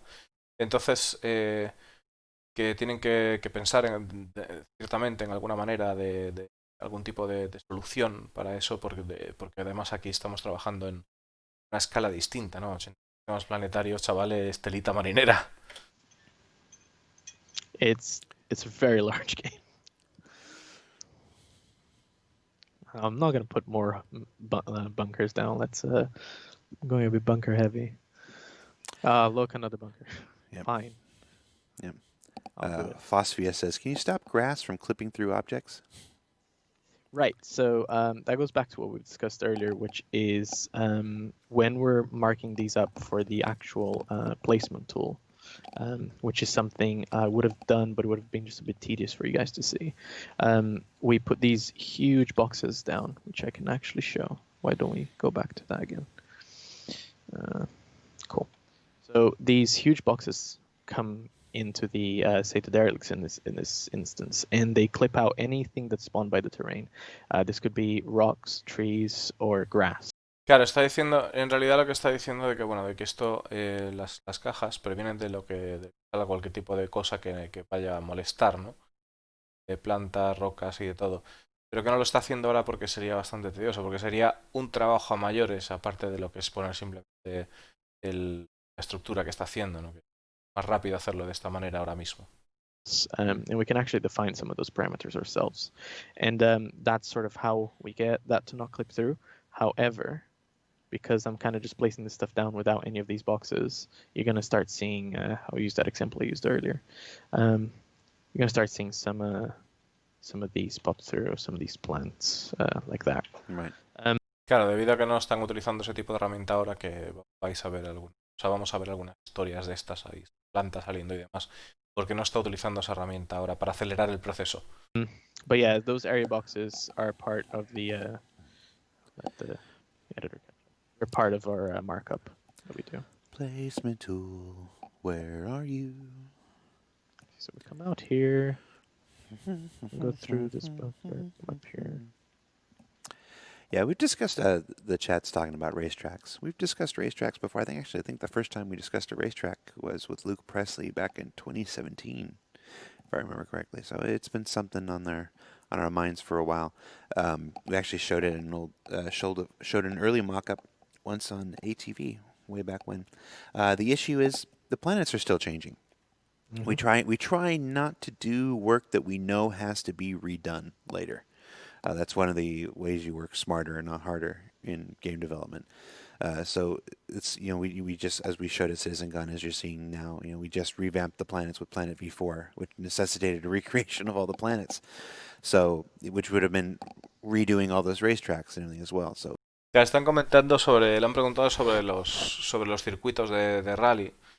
Y el tema está en que sobre estas carreteras para rally y demás, están comentando que es una de las cosas que ya se habló en su momento, pero que el desarrollo se trata de ser listo y no de trabajar duro. No ser inteligente y no trabajar duro. Pues como están los planetas siguen cambiando, entonces no quieren hacer cosas que en un futuro vayan a tener en exceso, ¿no? Pues, de hecho, la tecnología V4 pues han tenido que volver a hacer todos los planetas otra vez y pues, no tiene sentido ahora mismo, antes de que esté el producto ya pues finalizado, el ponerse a hacer el tema de los circuitos de rally. So it's when the planets and the planet tech and everything, they Pero que es algo que tienen ganas de hacer y que lo tienen en mente. come along to a point where we feel relatively comfortable, like, yeah, this is what Hurston is. This is what Selen is. This is what Damar is. When we feel that they're locked down to a point where the changes are going to be minimal, then we can look at doing things like racetracks and stuff, because the team is very keen in not only doing things like racetracks, but providing players the abilities to create racetracks of your own, like through markers and beacons and stuff like that. Interesante lo que acaba de comentar, de que dice de que cuando estemos seguros de que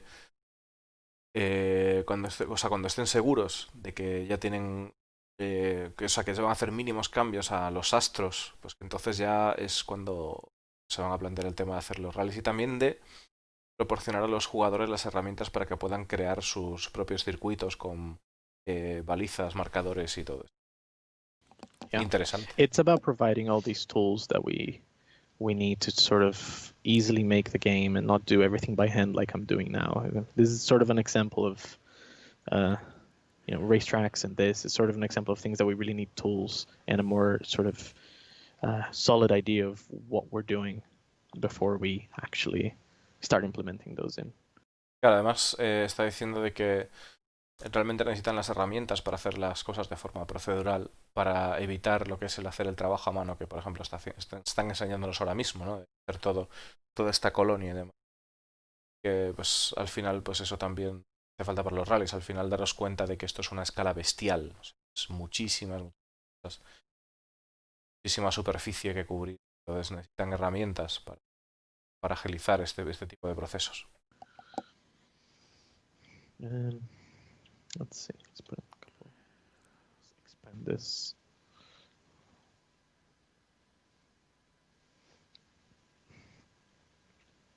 I still can't get over these auroras. Now, so what we're doing today is we're building, for anybody who's joined us, we've only got about 15 minutes left in the show, Llewellyn, by the way. Oh boy. Time is flying. We are building a POI using existing assets and without designer input. So it's more an exploration of the process, the kind of things we can do, the kind of assets we have access to, talking with Luan about process and stuff like that.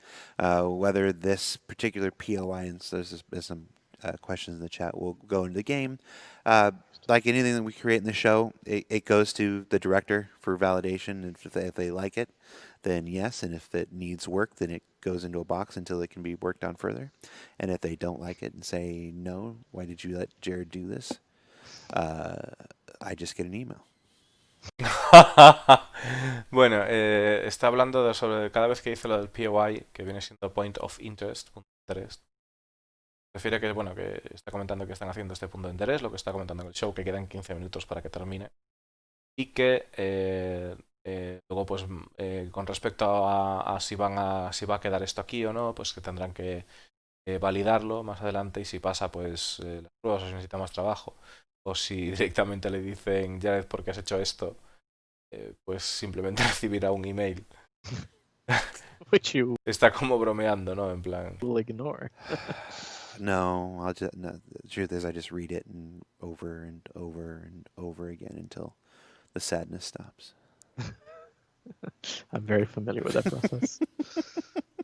Que bueno, cuando reciba el email, eso, que simplemente lo que hará es lo leerá una y otra vez hasta que la tristeza pare. You're watching the darkest episode of Star Citizen Live Gamedev. The pre-show was pretty dark. The pre-show was pretty dark. Those watching this on YouTube won't have any idea what we're talking about the pre-show. You gotta show up on Twitch. That's true.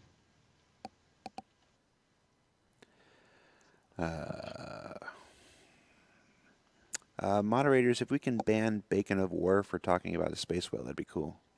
If there are any moderators in the chat, just ban them from the channel, if that's cool. Hostia, voy a... A ver un It was momento. pretty dark. The pre-show was pretty dark. Those watching this on YouTube won't. Y esta es la primera vez que escucho que Discolando dice de que baneen a alguien del chat. Es la primera vez que lo veo. Me parece una locura. O sea, a saber lo que... Pues por eso quiero saber lo que coño ha dicho el tío. Won't have any idea what we're talking about the pre-show. You gotta show up on Twitch. That's true.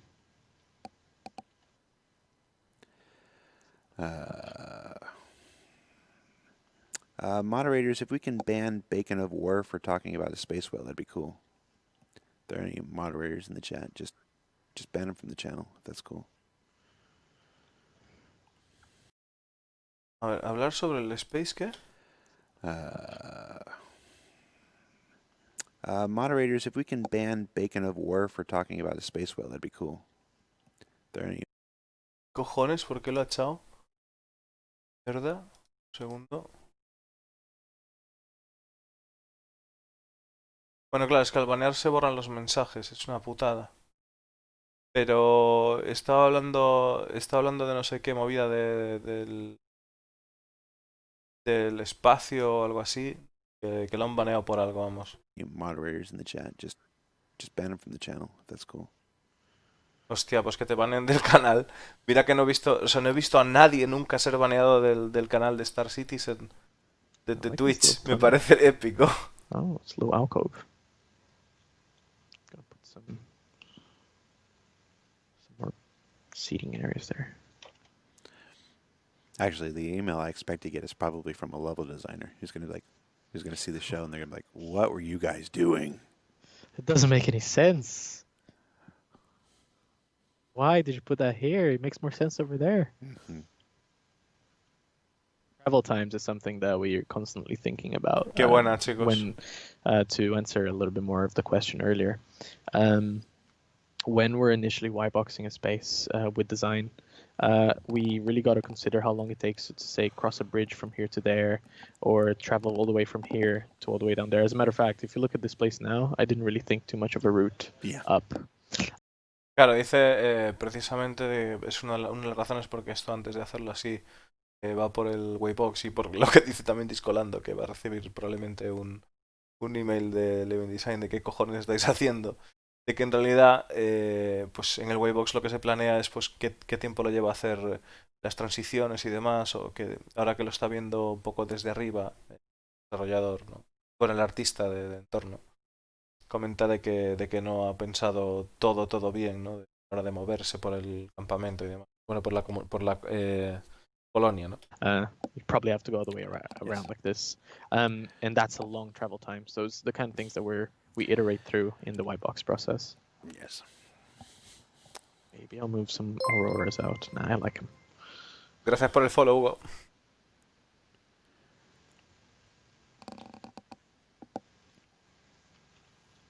Yeah, I just got my first message from a level designer. I won't call you out, but thanks for watching. I'm sure I'll get a message.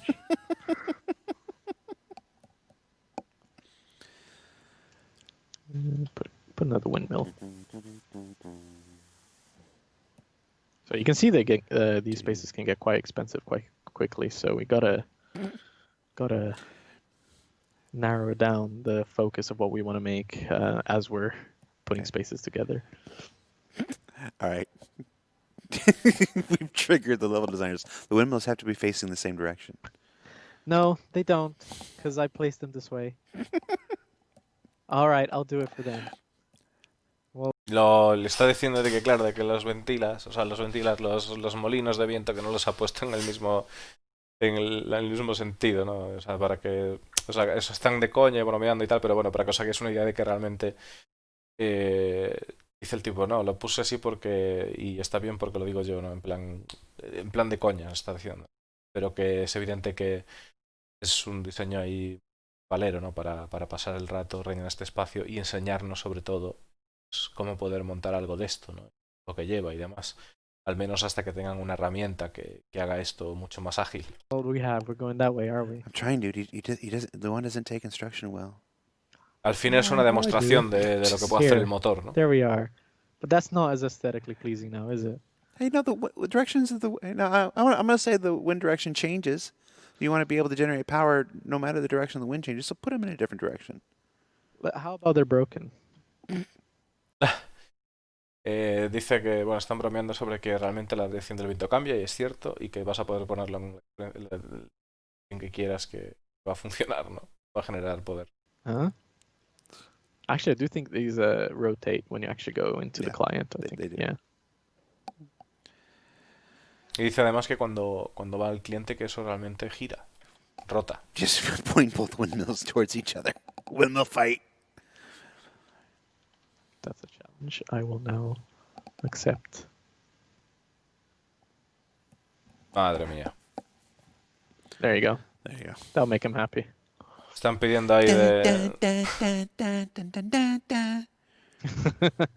Se han vuelto locos de enfrentar a los ventiladores, pidieron el chat y lo hicieron ahí para hacer We need feliz that al rock tipo. from, where is it? It's in California, right? Vasquez The- rocks. Yeah. You know what's terrible about Vasquez Rocks? I live 20 Sí, están minutes jugando, es away. lo que digo I've yo, o lived sea, 20 en minutes Minecraft away from o algo de Vasquez eso. Rocks for the last 5 years. I have not gone. What? You can just walk there. Why? No, Why haven't you that's gone? 20 minutes at a drive, Oh, like right. on the Okay. Of course, freeways. it's Not, America. You guys drive yeah, everywhere. yeah. Now, ¿Os imagináis que nos dieran una herramienta como esta para diseñar misiones en Electric Access? Sería impresionante. O sea, que fuese algo super friendly y que pudiésemos hacer todo en un momento para poder hacer, yo qué sé, cualquier historia alternativa de mi juego de no sé qué y tal, o una operación ahí militar super tocha y pillarte, dice, bueno, pues podéis pillar este planeta, podéis hacer esto, podéis meterle aquello y hacer una simulación ahí para jugar. Sería bestial. now in traffic, it's like an hour and a half because that's what traffic does here. But if I were to like go at like 2 o'clock in the morning with no traffic, it would take me 20 minutes to get there. If I were to ever move to America, having to drive everywhere is just not my kind of thing. I'll drive you around. Ya ves. Oh, yeah. Is Jared Kirk or the Gorn? Well, in my mind, I'm Kirk, but in the mirror, I'm Gorn. Deep inside, I'm Goring. Bueno, al final supongo que el Warcraft 3 tenía mapas procedurales. De ahí nació el Tower Defense y el League of Legends.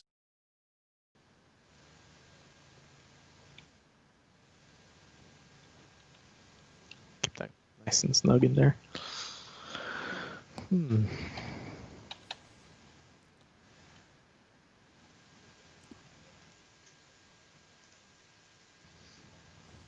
So I'm using this predefined library of things, right? Sería la hostia, But if Charlie. I had more time with this, I'd go into our asset library and I'd really try to find.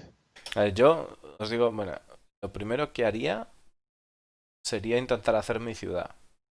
Luego a partir de ahí ir ampliando.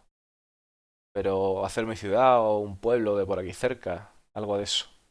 The best assets for this kind of situation.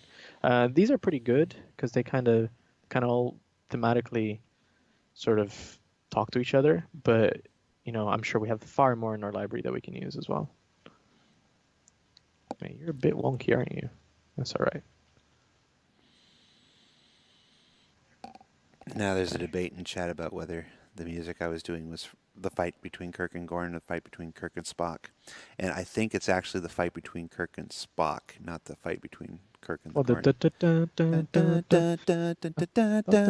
Maybe Madre mía, están haciendo lo que es tarareando la música de lo que es la lucha entre el Capitán Kirk y...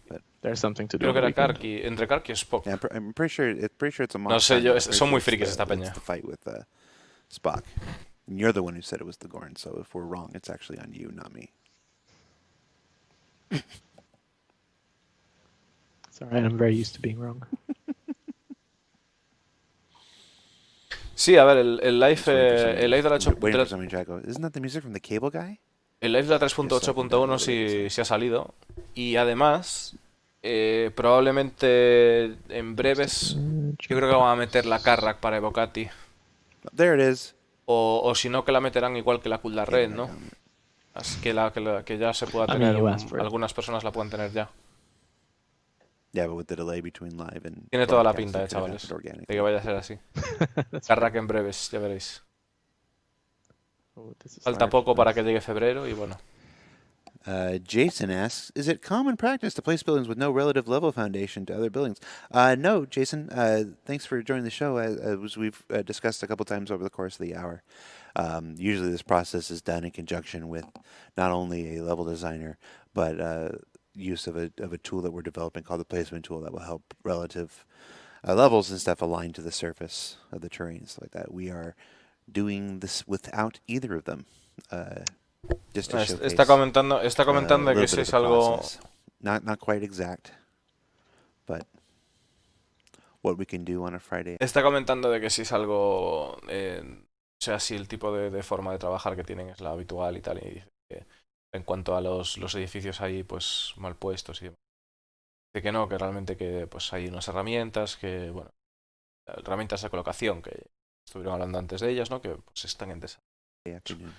with one Or person. Friday Que no están night. utilizando nada de eso ahora mismo aquí. No, it's not evening until that's after 6. If it's You between have not noon, looked outside. yeah, okay, you have a clock though. If it's between 6 a.m. and 12 p.m., that's morning. Sí, If it's claro, between toca wave. 12 p.m. and 6 p.m., that's afternoon. If it's between 6 p.m. and 12 a.m., that's evening. And if it's between 12 a.m. and 6 a.m., that's twilight. Ah, Twilight. I like that one. That's how it works.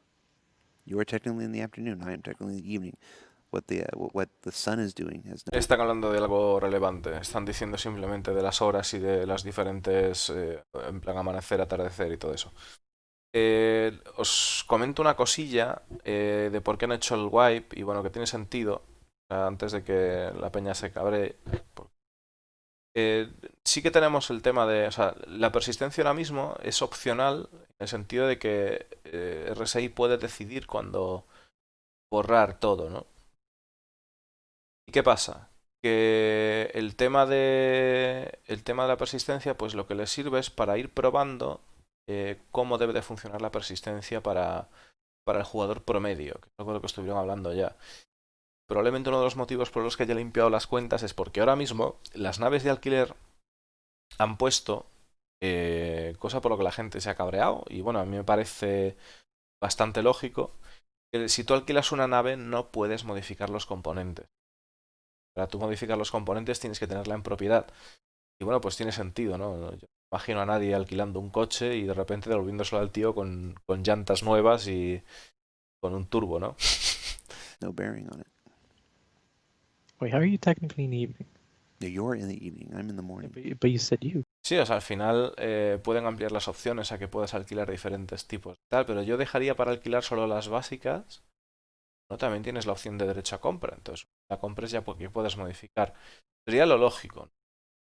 I know I said you. You're in the evening. I'm in the morning. I'm This has thinking been too much Time about numbers. Zones with Jared and Luan. Thanks for watching. This will be our new podcast. We'll be here every week talking about time Discussing zones. time zones. I listened to a good serial podcast, and I don't mean serial as in like the word serialized. I mean serial as in the item that you eat. It's very, very entertaining.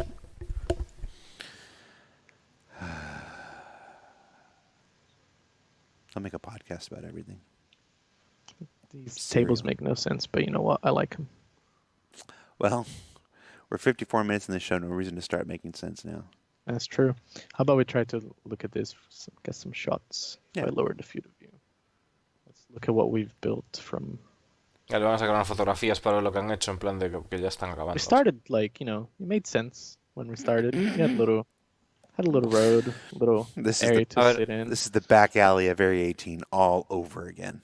Realmente Right, para exactly. Until we started adding in turtles and realmente para el tiempo que han estado haciendo han hecho un montón. O sea, para ser una persona y hacerlo de cachondeo me parece la hostia. O sea, es bastante rápida son las herramientas. months ago and said, "Do you want to do this?" And I said, "Sure."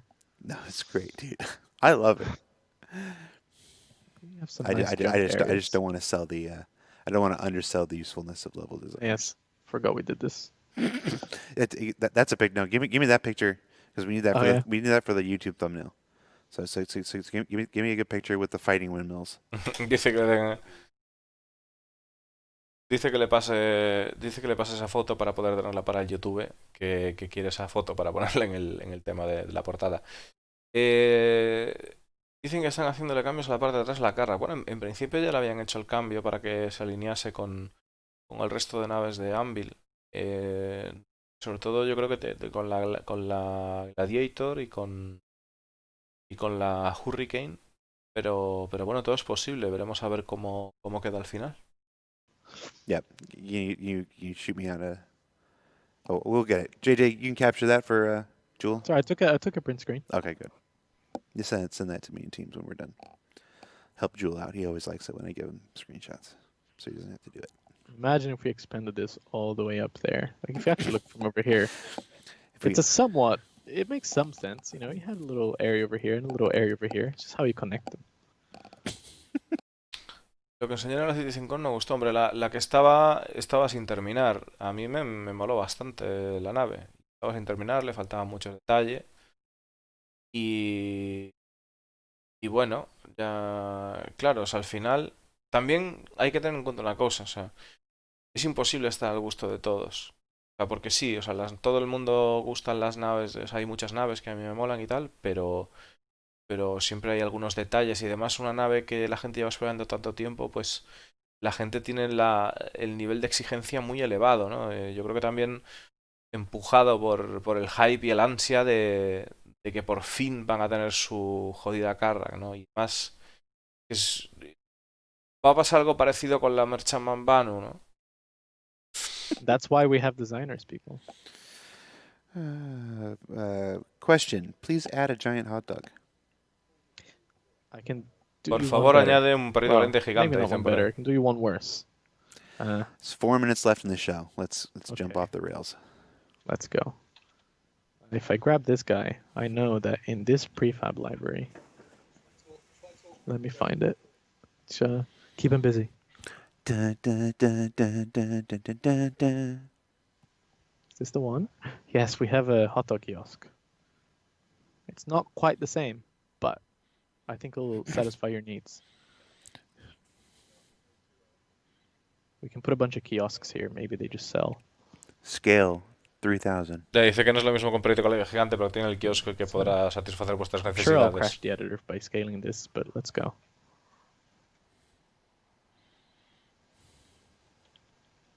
Enormous. Oh man, props is going to be screaming at me for scaling props. There you go. Enormous hot dog kiosk. I'm not going to make it any bigger than this. I'm too afraid. What is this? A hot dog kiosk for Zentradi? Let's put another kiosk here. There's a deep cut for whoever gets it. There's a noodle kiosk. They're the Area 18 ones, but you know what? Let's put them in Lorville. Why not? Son de los, se dice que estamos en un kiosco de fideos que es del área 18, pero ¿por qué no? Vamos a ponerlo en Lorville, ¿por qué no? No, simplemente están troleando, ya como veis. Food court.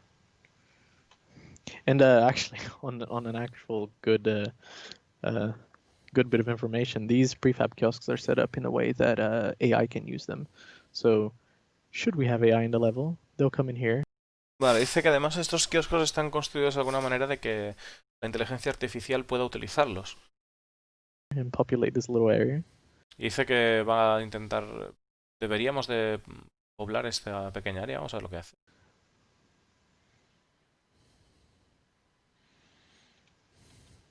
I can tell you're loving this, Jared. No, I'm thoroughly enjoying this.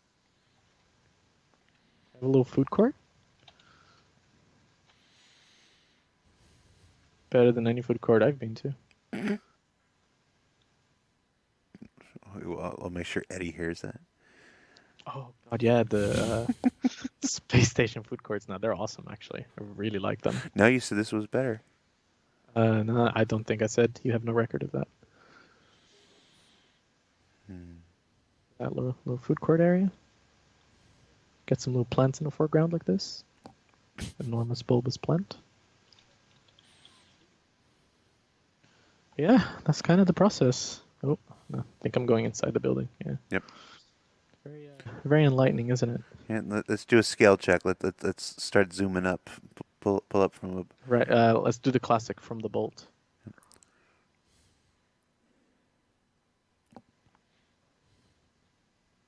Zoom out y supongo que acabará. I'm sure objects will start disappearing as the lots start kicking in, but hey, Yes. it's all right. Los objetos dice supone que empezarán a desaparecer. A mí. Speed up.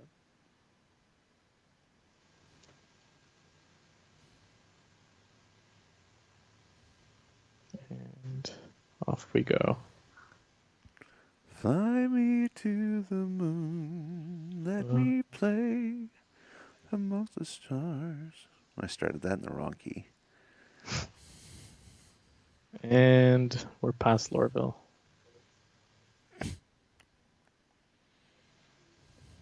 And then you zoom up far enough and reveals that we're inside a snow globe that a small child is playing with. And there we go. Goodbye, Hurston. I hope you enjoyed this look into my mind. Espero que hayáis disfrutado esta mirada en mi cabeza, hacia mi cabeza, y se parten Like I y said, fuera. Jared, you asked for this. I did. And I asked for it months ago. That's how long these things take to come up sometimes. All right. That's it. Let's go back to cameras. Let's Hello. say our goodbyes. Goodbye. Well, everybody, thank you for joining us for this last hour of points of interest. We laughed, we cried, we apparently insulted several level designers.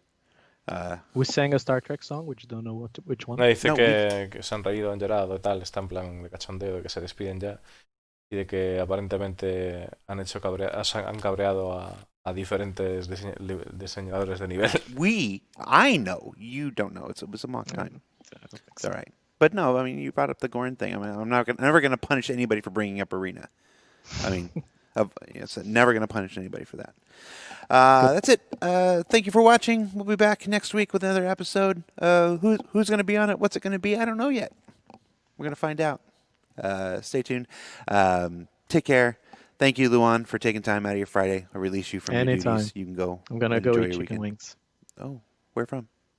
Just the pub down this. Oh. Yeah. Sorry. Not great, is it? It's not like I could come and get any. I'm in Wilmslow, man. Yeah, no kidding. Give me a Okay. break. Yeah. All right.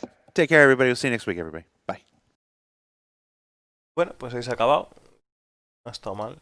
Me han enseñado una serie de cosillas y tal, y oye, mira. Y nada, pues como ya habéis visto ha salido el live, así que lo que haré será ir a cenar un ratito. Luego pues vendré y seguramente le daré al live y ver qué cosas hay.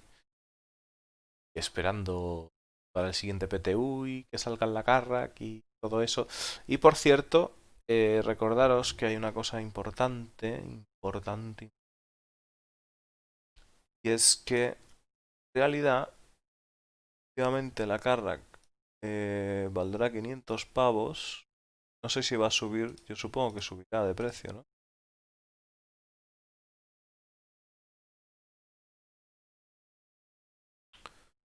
Vamos a mirar aquí qué cosas hay.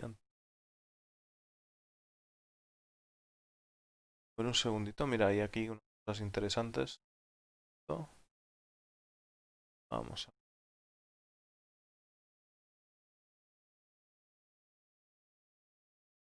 Porque han sacado estas cosas. Han sacado el tema de la Cutlass Red, ¿vale? Buscar y tal. Llega ahí antes, estabiliza heridas. Acordaros de que la Cutlass Red, qué guapo esta movida. O sea, ver esto, ver el trapo, ver tal. Esto me mola mucho. Porque esto puede sugerir que no va a ser una mecánica tan sencilla. O sea, el ver aquí el Oxypen, ver aquí los vendajes, ver todo esto, pues me llama mucho la atención, ¿no? En cuanto a lo que se puede llegar a convertir. Persisting Assistance. Es que la verdad es que... Ojo, Ojo que puede ser muy interesante esta mecánica. Sobre todo cuando salga la Apollo, va a ser un pedazo de pepino. Te la pone dura Roy Roger. Claro, ahí está rescate y reaparición.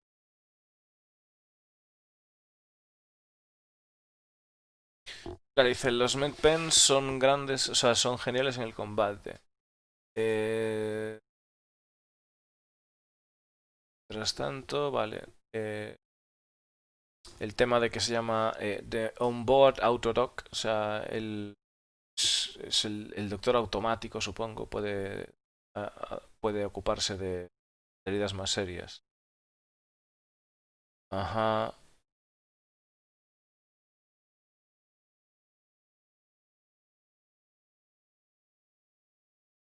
Bueno, pues ahí está.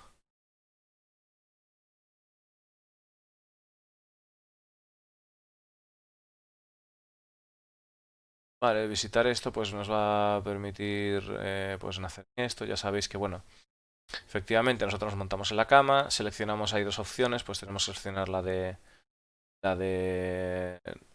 fijar la cama, ¿no?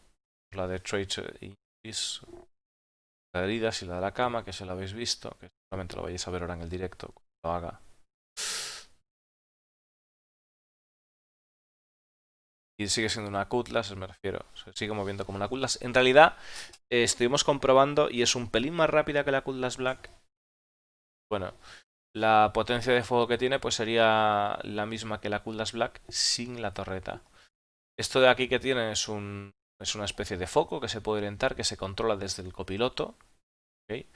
Si no hay copiloto, lo controla el piloto. Y se puede entrar en modo remoto también. Pero bueno, decir que va un poco mal con la iluminación.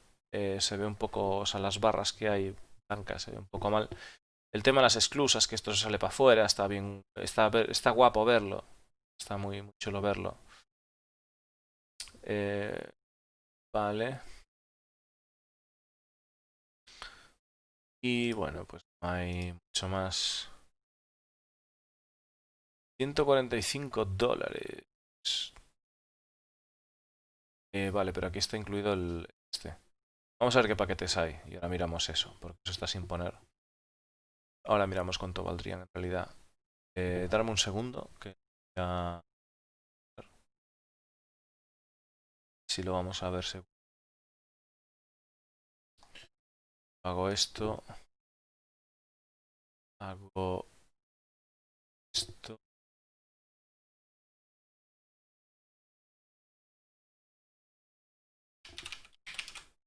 Un segundito que ya.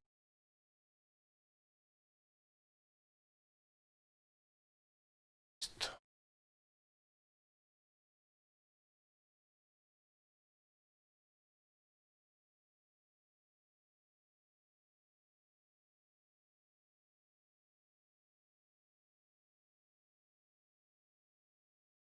Y ahora sí tenemos cosas.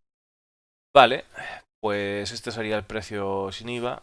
Entonces tendríamos la Cooler Red Warbon, 120 pavos. ¿Qué es lo que trae Warbon?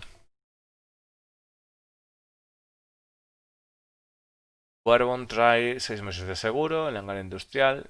Bueno, 135, o sea, ha subido $10. La Cooler Red ha subido $10.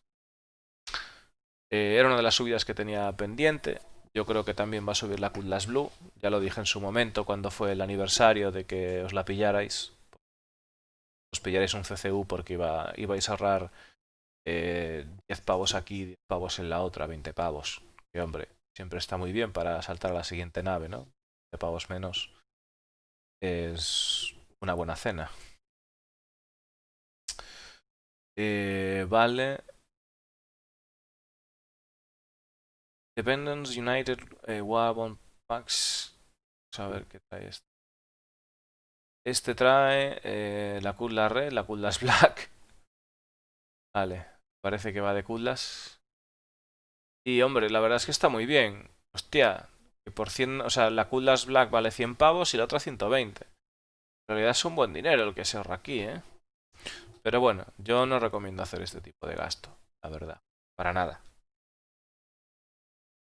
Si no tiene LTI no recomiendo hacer este tipo de gasto. Además, ¿para qué coño quieres una Cutlass Black que una Cutlass Red? O sea, no las quieres para nada.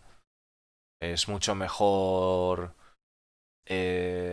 pillarse los 215 que vale y, y por un poco más las tiras y te vas a un Apolo. Si lo que te gusta es la medicina. Si lo que te gusta es un poco del multipropósito, andar por ahí jaraneando, con esto te pillas prácticamente una Corsair. Ahora mismo. Vamos a ver. Ajá. Vamos a ver qué más tiene. La Cutlass Red, la Drake, la Gera, la Cutlass, la Caterpillar. Ajá. Bueno, no está mal un paquetito de Drake flayables. Pero sigue siendo algo que no interesa, realmente. Y otra vez volvemos al mismo caso. Es decir, en el caso de que seáis concierge, por 695 se puede adquirir el paquete de exploración, que es un pedazo de pepino. Que de hecho, os lo voy a enseñar aquí. Package. Y este paquete que va a subir en breves, en brevísimos, va a subir $695. Y trae pues joyitas. Trae la Terrapin, la Carrack, la Freelancer Dur, la Dragonfly y la Sombra Cyclone. Solamente la Carrack ya vale ahora mismo 500 pavos. Y seguramente suba un poquitín más. Ya veremos. O sea que la verdad es que es un preciazo.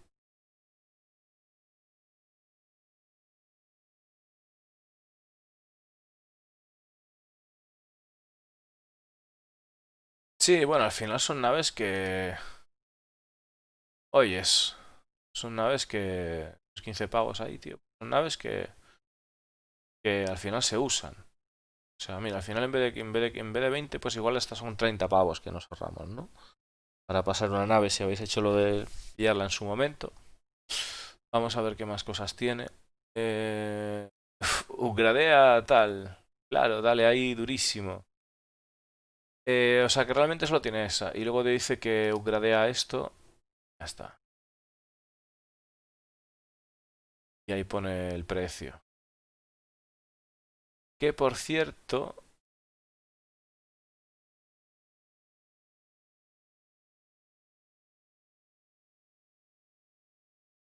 Y además está ahí puesto en las dos opciones.